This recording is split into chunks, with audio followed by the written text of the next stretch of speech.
sabe da minha dificuldade, só sabe desprezar, mas não conhecem a minha capacidade. Não sabe quanto eu sou determinado, porque se eles soubessem, ter certeza que ficariam calados. Riram da minha cara quando eu comecei a jogar, falaram que eu nunca ia chegar em nenhum lugar. Realmente não cheguei, mas tô lutando pra chegar. E quando eu conquistar minha glória, não venha me procurar. Errar faz parte do progresso pra poder evoluir.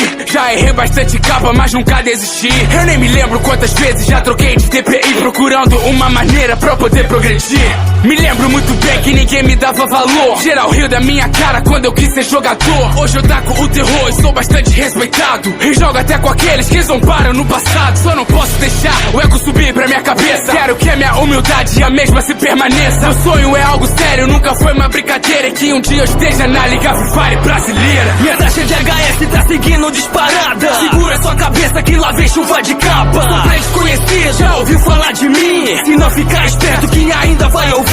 Lá fora daqui e esse é o meu momento. Se fica eu vou fazer da sua vida um tormento. Vacile na minha frente, não levante nunca mais. Tire a sua conclusão e veja do que eu sou capaz. Mente cansada, noite de sonos perdidas. Jesus doendo, uma rotina cansativa. Tem consciência que tudo mudará um dia. Quando isso acontecer, darei orgulho à minha família. Os capas são minha especialidade. É difícil até pra mim acreditar que eu tenho tanta qualidade. Eu só busco uma oportunidade.